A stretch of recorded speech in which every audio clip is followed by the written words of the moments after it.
Aquarius, kamusta? Welcome back to Pinay Angel Tarot. This is your end of August kapalaran para sa mga Aquarius. General love and career reading. Actually, love reading talaga, guys. Pero tingnan natin kung may mensahe sa career nyo. Comment present para lang kung nanonood kayo. Pasensya na kung na-late ang monthly reading nyo this time. Pero don't worry, ito na, guys. So, ano ba ang energies connected sa'yo ngayon? Anong feelings ng person mo? At ano din yung feelings mo dito sa connection na to? Okay, kuha muna tayo ng moon card.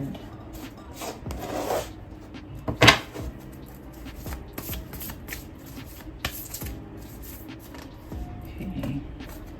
And one more. At kukuha ko din kayo ng mensahe galing sa angels. Angels ni Aquarius.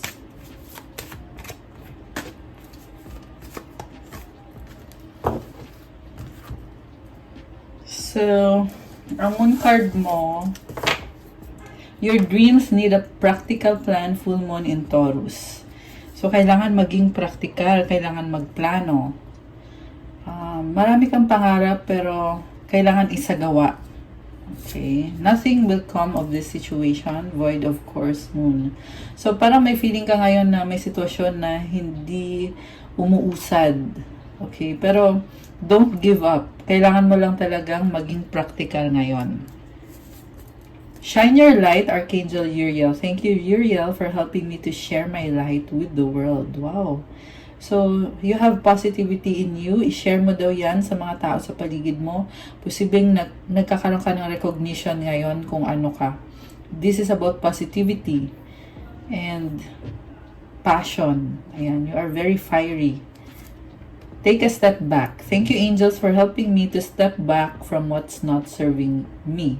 So, may sitwasyon na umalis ka kasi parang nag-iba yung sitwasyon kaya kailangan mong tanggalin yung sarili mo dyan sa sitwasyon na yan at tinutulungan ka ng angels mo. I feel like you are trying to find kung ano yung purpose mo. Okay. So from the tarot, overall energy is Page of Pentacles. Merong apology or message na gustong sabihin itong person na to. Parang taking it one step at a time, slowly but surely, pero andun yung chance and yung opportunity. Okay. So, ang feelings ng person mo, meron ditong 7 of Swords, the Chariot, 7 of Cups, the Hermit, and the King of Pentacles. Oh my gosh. Alam mo ang person mo, umiiwas, hindi niya sinasabi yung totoong feelings niya. Daming number 7, no? There is deception. Siguro, niloko ka ng taong to, nagsinungaling sa'yo. Sarili lang niya yung inuuna niya.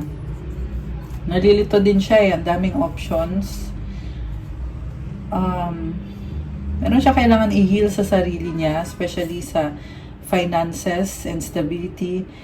Sobrang serious ng vibe. Baka may kadil kang Earth sign, Capricorn, Taurus, Virgo. Malakas ang energy ng Cancer. Meron din ditong water signs, Cancer, Pisces, Scorpio. Merong Virgo energy. Meron ding air sign, Gemini, Libra, Aquarius. Okay. So, yung person mo, hindi siya nagsasabi ng katotohanan Pero, parang, I feel like mas malaki yung hinihingi niya sa'yo kaysa sa binibigay niya sa connection ninyo. Kaya ka, parang umaayaw ka na. Okay. Ikaw naman, 4 of Swords, 2 of Cups, 9 of Cups, 5 of Cups, and the 2 of Wands. Ngayon, kinakalma mo yung isip mo, nag-heal ka, may bagong opportunity na nagbubukas, pero parang hindi ka pa sure kung ito na nga ba yung para sa'yo. May panghihinayang sa mga changes na nangyari sa sitwasyon mo. Malaki yung plano mo. Yung iba sa inyo, guys, gusto mag-travel or mag-migrate sa ibang bansa. May nag-iba dito sa connection nyo nag-a-adjust ka. Pero, very emotional ka ngayon. Parang napipressure yung napifeel ko sa'yo dito. Gusto mo lang naman ng happy relationship, gusto mo ng isang connection na ibibigay din niya sa'yo kung ano yung deserve mo.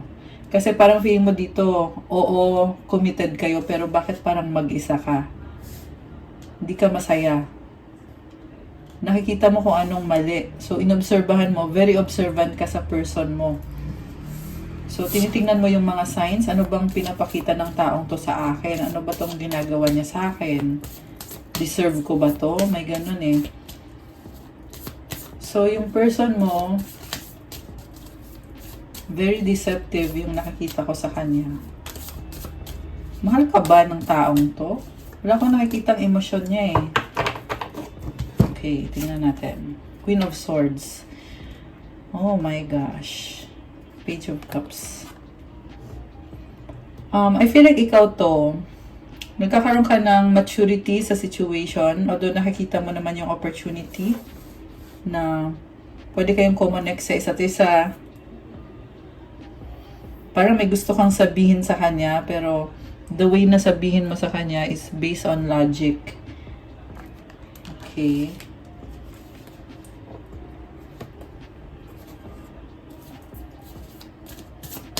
Ano bang nangyari? Bakit nagkaganyan si Aquarius? The Devil. Whew. So, posible merong bad habits yung person na to. Eight of Wands. Meron kayong pinag-usapan na sobra kang nasaktan. Okay, so heavy. Ang heavy ng energy na to. Six of Pentacles. Mabigat yung energy niya, pero parang feeling mo, hindi mo maiwasan tong taong to eh. Siguro yung iba sa inyo kasal na kayo, kaya hindi ka makaalis sa isang sitwasyon. Ang daming nangyari. Pero feeling mo, breadcrumbs lang yung binibigay niya sa'yo or hindi sapat yung binibigay sa'yo. Okay. The Star. Ito ka, gusto mo lang naman na maging masaya kasi marami kang pangarap. Gusto mo na i-enjoy yung life mo. Pero itong person na to, yung nagpapahirap sa'yo. Okay, ano bang ginawa niya? Niloko ka ata nitong taong to eh. Ano yung bad habits niya? Anong bad habits nitong taong to? Justice. Okay, baka may kadil kami Libra. King of Cups. Uy, mahal ka naman pala niya eh. Yung nga lang masikreto siya. So, siguro nalilito ka, ano ba talagang gusto ng taong to sa akin. Merong water sign, Cancer, Pisces, Scorpio. Eight of Swords. Posibleng magkakaiba kayo ng pangarap nitong taong to. Kaya, hindi kayo nagkakasundo. Parang may sarili kang mga plano, siya may sarili din siya. Okay. Pero guys, mahal pa naman ito eh. Unconditional yung lumabas na pagmamahal sa'yo. Okay. Seven of Pentacles. Ayan na naman siya oh. Parang hindi siya makapag-desisyon eh kung aalagaan ka ba niya or i-let go ba niya to. Naghihintay siya. Nag-observe sa'yo, mabagal ang movement. Okay, Eight of Pentacles. Very practical. Two of Swords, nagdadalawang isip. So, nahihirapan ka sa kanya kasi parang feeling mo puro pera-pera na lang, trabaho-trabaho na lang. And hindi siya makamove sa'yo eh. Dahil mas inuuna nga niya yung finances and career. Although nakita ko parang tinatry niya or at least iniisip niya na kailangan kanyang balikan, kailangan niyang ayusin kung ano man yung dapat ayusin. Tsaka like I said, mahal ka ng taong to. Siguro sa priority tsaka sa schedule, dyan yung nagkakaproblema kayo. Okay. Ace of Wands. Attraction. Nine of Wands. Alam mo, feeling na tong taong to, pinupush niya yung sarili niya sa'yo. Feeling niya, ginagawa niya yung best niya. Pero ang daming tao din sa paligid niya. Ayan, posible nagka-conflict kayong dalawa, nagsagutan. Oh, controlling pala tong taong to eh. Nagkaroon ng pag-aaway talaga dito guys. Ten of Wands. Fire sign, Aries, Leo, or Sagittarius. Parang Gusto kang kontrolin nito. Nasasakal ka na ata eh. Ayan, may burden siya. Feeling ko dito sa person mo, nagiging moody siya. Pag hindi niya nakukuha yung gusto niya, nakakaloka. Selfish masyado, very confrontational. Ayan, parang sarili lang niya yung nakikita niya. Oh my gosh. Very controlling, nagiging toxic na. So, hanggang kailan mo titiisin to? Actually, sa totoo lang, yun nga yung problem eh. Kasi kahit controlling siya, pero mahal ka naman ng taong to. Kaya, ikaw, naguguluhan ka din. Ano ba talaga? Okay. Ano ba talaga? So, bakit nagkakaganyan si person? Oh, Queen of Cups. Mahal ka naman talaga nito. Happiness ka niya. Pangarap ka niya. Malakas ulit ang water sign. Cancer, Pisces, Scorpio. King of Wands. Guys, may ibang tao. So, ayun na nga. Kasi kanina lumabas na meron tinatago sa'yo. Posible nahuli mo siya, may iba. Nakakaloka. Alam mo, attracted sa'yo to, obsessed sa'yo tong taong to.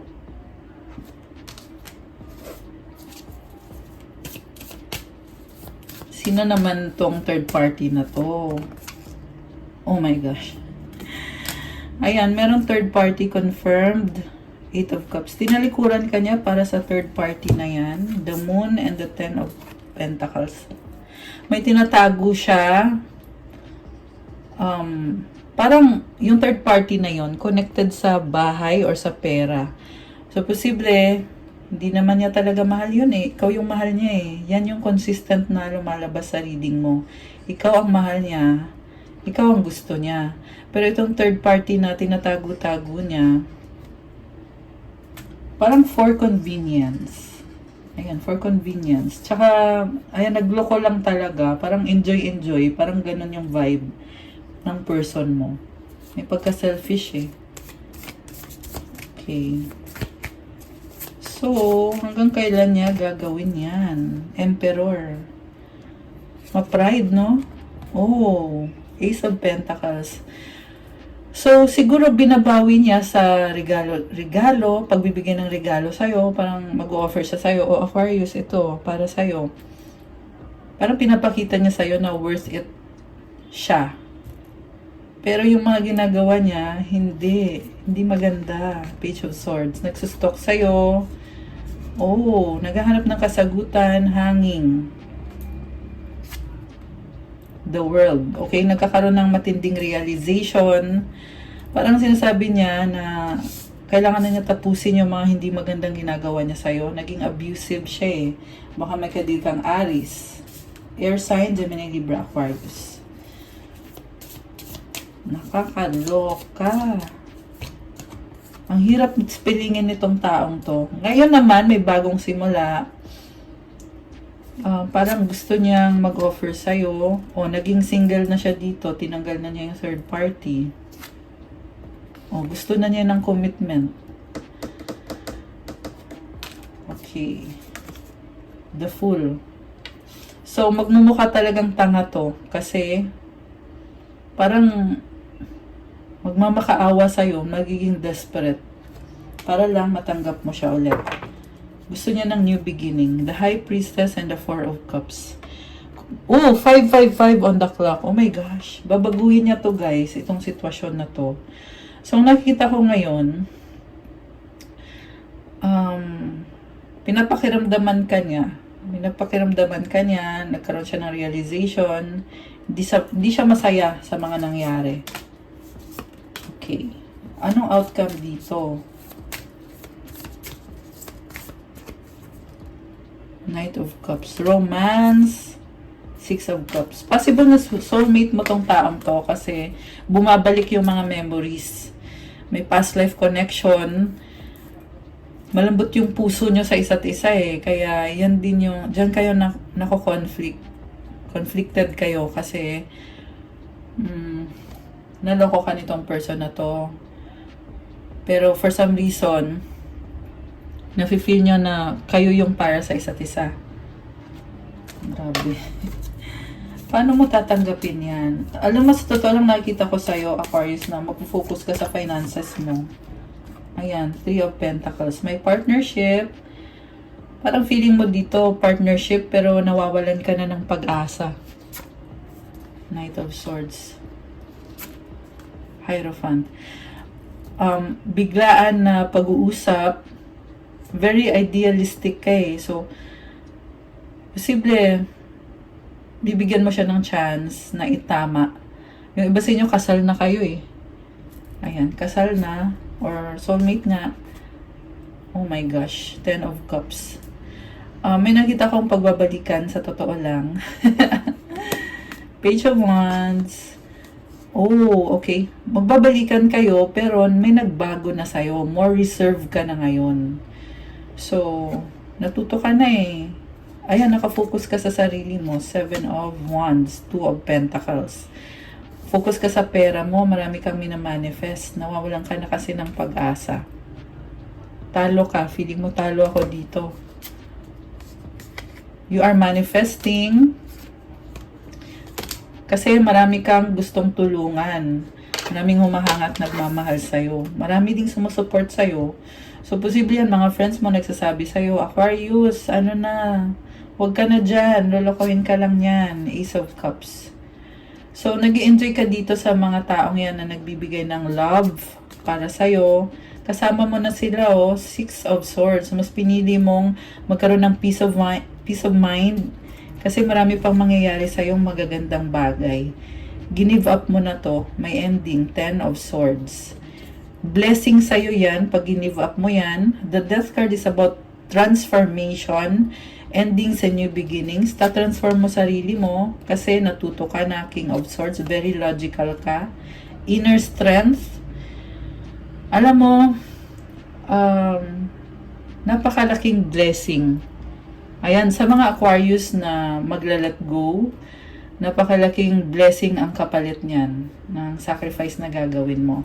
Pero remember guys na sa huli ikaw pa rin magdidesisyon kasi pinapakita ko sa inyo yung energies. Nasa sayo pa rin ang desisyon. Okay? Time is fluid and also nagbabago din yung energies. Pero sa ngayon ito yung lumabas. Judgment and the Temperance. Hinihil mo yung sarili mo, patience. Parang may na-feel ka dito na may chance pa rin na magkabalikan. Pero hindi mo pinipilit kasi busy ka na. So, nawala na yung attention mo sa kanya. The Empress, oh my gosh, Knight of Pentacles. Ang dami mong naa-attract. Sa totoo lang nakita ko dito, hahabol-habulin ka nito kasi na-empress ka na dito, Knight of Pentacles. Tuloy-tuloy na pag-usad ng career mo, ng finances mo, pati yung mga taong na-attract mo, magpapasukan na lang yan. Mabibigla ka na lang. Ayan. Oh my gosh! Ano mga gustong sabihin ng person na to na hindi niya masabi? Ito yung twin flame or soulmate mo. Anong gustong sabihin? Oh my gosh, I don't believe you. Controlling to eh. I appreciate you. I need you. So, ayan. Na-appreciate ka naman niya, kaya parang in denial siya. Mataas ang ego. Mataas ang ego niya, pero kailangan ka niya. Ayun, may childhood trauma siya. I cry at night. Parang hindi niya may paliwanag, ba't ganyan yung mga ginagawa niya. So, hindi mo nakasalanan yun, Aquarius. Meron na talagang nangyari sa kanya nung bata pa siya na nasaktan siya, hindi pa siya nakamove on hanggang sa ngayon. Kaya siguro yan nagloloko. Kaya din siguro yan controlling kasi gusto niya na makuha kung ano yung mga needs niya. Kasi feeling niya may kakulangan sa kanya eh. May childhood trauma. And parang survival mode lang siya lagi. Na kung ano yung magpapasaya sa kanya ngayon, gagawin niya yun. Bahala ka na, bahala kung masaktan ka man niya, wala siyang pakialam. May ganun eh. Para lang ma-heal yung childhood trauma. Which is hindi na-heal kasi tinatakbuhan niya eh. So, paano mahihil? Ayun. Uy, tumalon. Ano tong tumalon? You're special. Waiting for you. Obsessed. Oh my gosh. Obsessed sa'yo. Anong self-care card ang kailangan gawin ni Aquarius ngayon?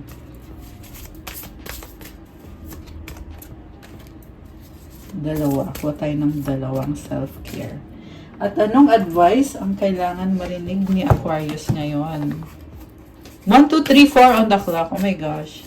So, angel numbers 1, 2, 3, 4, meaning one step at a time, huwag magmadali.